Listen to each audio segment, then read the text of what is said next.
Okay, guys, what I want to try today is a bit of a replay commentary. Now, sticking with the theme of what we're trying to do is, I'm not going to give you a guide of what to do. I'm telling you what I'm doing, and where I'm at currently. So, starting off first, I'm putting down 3 spark rates because that pretty much just secures the gold for us. And if the guy is stupid enough to run into that little circle, it secures first blood. Now, something I realize is if I do that, I should probably ask one of my offlaners to come collect jungle gold for me, and I can stick to blocking my creeps from base already.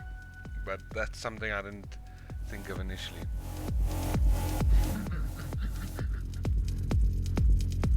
This is the very definition of first blood. So I definitely need some more work on my blocking. I always seem to lose it right there in the end. But what I'm doing now is I'm focusing on last sets. Now, my last sets need some work, I'll be honest. And there's a couple of incidents I'll point out now. And I get quite behind on last hits here when it compared to the Wind Ranger. But one thing the Wind Ranger is doing badly, and you'll see this in a few seconds, is she's really getting out of position. And whenever she does, I do punish her for that. So at least that's one good thing I can say I've done. Here's an example of where she's overstepping her comfort zone, and she just hangs around. I've done about 50% health, and I've put down the spark rate now so she can't even retreat. This next spark rate, unfortunately, I placed incorrectly. If I placed a bit further back, which I know I should do, I just didn't do it in the moment. I might have actually killed her on that one. So here's a specific incident I was referring to. And it's not even a timing thing right here. So I get that last hit. I didn't get that one because I missed my timing. And yeah, I clicked on the wrong damn creep. And as a result, I missed both of them. Which is obviously a massive disaster. Now, I'm already getting ready to ship out some regen for myself. I took less punishment earlier in the lane. So I'm only bringing out some mana pots for myself. And I'm a little bit behind on last hits, as you guys can see. I've denied quite a few. Maybe I should focus a little bit less on denying. But at this point, I'm just trying to make sure I don't die to this woman, which is my main goal. Here's the first incident where she's going to try and go on me because I'm low HP. But I've already got my regen out, and I'm back, so she can't get to me. Good time to regen. And I almost lost it there. So obviously she's got a ward here, but I've already placed mine and been de-warded. So I need to make some time at some point to just bring out a ward, and I think I actually get a support to come out and de-ward for me. So we're getting close to a point where she wants to contest me. I'm pretty low health now, but she's still not quite comfortable stepping up too close, and I just keep her away with my spark rate. And now I'm actually very close to dying, but we're both level 6 now, or almost. She's almost level 6. Somehow I'm beating her on levels, even though I'm way behind on last hits. So yeah, she comes on me. Now she's quite comfortable. She's got level 6. She's got her ulti locked on me. Now I'm just trying to lose line of sight here so I don't die. And I got lucky here, and she paid the price for it. But you'll not always get that lucky. You'll see at the 10-minute mark I take another fight where I don't get so lucky. Now here's the rotation that comes on me from the off-lane core, or safe lane core. I see Mirana coming, so I'm just putting a spark rate down to make sure they're not running at me. It unfortunately doesn't work out that great because the Wind Ranger gets the lock on me and I couldn't get out of vision. Bada bing bada boom, I'm dead. But luckily the ogre came across and gave me some assistance. It was just a little bit too late. Now at this point we've progressed quite a bit in the laning phase, and I see the enemy off lane is always out of position, and the ogre is currently soaking XP solo versus 2 mid, which is pretty safe I think. So I'm coming down here to get a kill, safe and simple. And I see this guy going for the gold. Now I wasn't gonna make it before he's gonna get there, but once again luck was on my side. I put on spark rate so to make sure I at least get the kill. I don't get the rune, and it just so happens that my rune kill him, my wraiths kill him before he can even get to the rune, so it was a double win for myself. This Shadow Shaman unfortunately did not have a good game. And if I can show you guys the whole replay, you'll know exactly what I mean. Now at this point, we've jumped a little bit forward. We want to take the enemy safe off lane tower, because it's already pushed out. There's 3 of us down here, and their core is only half health. When I move up to the tower, I want to know where everyone's coming from, so I'm going to place a Spark Wraith in the top, in the right side of the jungle. And I see already he's there now. He's really low health, so I put down the second one to catch him. And the PA's got the same idea. She goes on him, we get her. Now, here's this Shadow Shaman again. Why he did that? Yes, maybe to get the kill was worth it. Probably not on the support. Definitely not on the support. So at that point I was just using my Spark Wraith to provide vision for anyone that might TP in. And it actually got us the kill. So after our little safe lane push, they counter pushing now, and they're rotating on us now. I've got vision of some of them. Ignore that replay bug, we didn't know they had vision there. Our PA is almost dying, so I'm just putting down Spark Wraith to prevent them from chasing.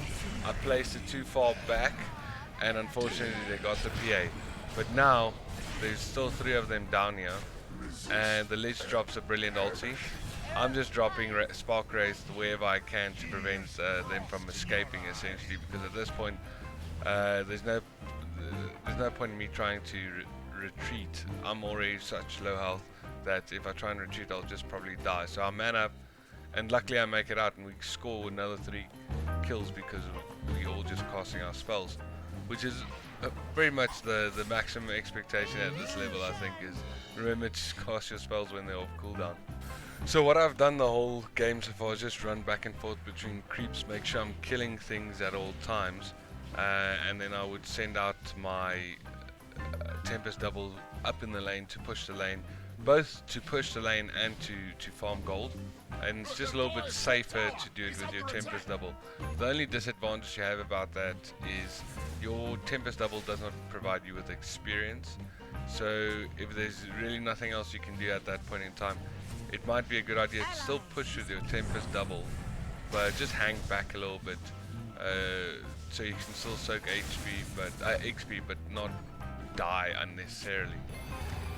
At this point, the thing I wanted to show you guys is this ogre. He essentially teleported in and now he's attaching to me, and I want the support watching this to take note of it. Throughout the whole game, he's essentially babysitting me, and he enabled me so much to do what I needed to do during this whole game. I could almost say the reason I got big and essentially won the game for us is because of the ogre. So take note of that. You can still influence your game if you're playing support. One thing I can tell you is if your support has no idea, if your core has no idea what you're doing, you're gonna have a bad day, unfortunately. So at this point I've made a little bit of a mistake, or I'm going to make the mistake of buying my Oblivion Staff before I buy my Boots Travel, which is very important for your Tempest double. But the other thing I want to point out here is the team dives on us, and they didn't have vision here as far as I know, and we completely outnumbered them. It ends up with 3 of them dying and none of us dying, and it just shows you how important vision is here. Now I knew that at the time because I could see at least one person in top jungle, which means we outnumbered them. And the other, let's just jump back here again. I want to show you guys something in the fight. So at this point in the fight, when the fight breaks out, I usually place my first Spark Wraith. But it is so chaotic now that I'm not actually necessarily looking at someone running out, but just looking at getting my cooldowns down, because it's going to hit something, and the likelihood of you hitting the correct target with your Spark Wraith in such a crowded area is very unlikely. So at this point, it's just purely about hitting your cooldown. And I did some serious damage in that fight purely because I was hitting my cooldowns. And that's one of the reasons it resulted in 3 of them dead and not one of us dead. Just at this level, if you can hit your cooldowns in a fight, even if it's not the best target, you're probably going to do a lot better already. Okay, so we have split pushed the entire game so far. For the last 10 minutes, I was literally just sending my Tempest double to the one line. I would teleport to the other line and push out the lanes that way, and I would farm immensely fast because of that. And there were one or two skirmishes that we just walked over them, so we are completely dominating them at this point. Now I'm getting quite comfortable, and probably a little bit too comfortable, because now I'm in their jungle, I'm in their vision. I don't know why the map's showing that is our vision. It's a Dire's vision. And boom, I've got no vision around me. They know exactly where I am, and they dive on me. And even though I'm double their net worth, let me just point this out for you quick. I'm double their closest guy's net worth. They just stomped me anyways. Now it's a bit of a hard counter when you can close the gap on them. But the point once again is I was out of position, and 90% of the time when you are out of position, that's why you die. As simple as that. Here's another example of what I was talking about. We just had a team wipe. We pushed their tier 2. Now I'm pushing their tier 3. I'm feeling huge, and I feel like I can get away with anything, and I just simply overstay my welcome here. They've got 2 guys back. I killed the one now. I'm probably going to kill the other one now as well, but still, I hang around. I'm almost dead, still hanging around. And when I realize, okay, I'm probably going to die, and I try and retreat, boom, I die. Simply because I'm out of position. Positioning is actually such an important thing. I would like to start emphasizing it a little bit more in my own gameplay. Even though I'm still only Guardian, I don't want to make things too confusing for myself at this point, because everyone says when you try and improve, you've got to try and focus on only a few aspects. But positioning was 2 of the 3 reasons I died this game. Purely positioning. Not last hits, none of that. Anyways guys, thanks for watching. It's a little bit something different today. I couldn't put the live game on because of my recording issues, but we'll see. Maybe people like this post commentary a little bit more.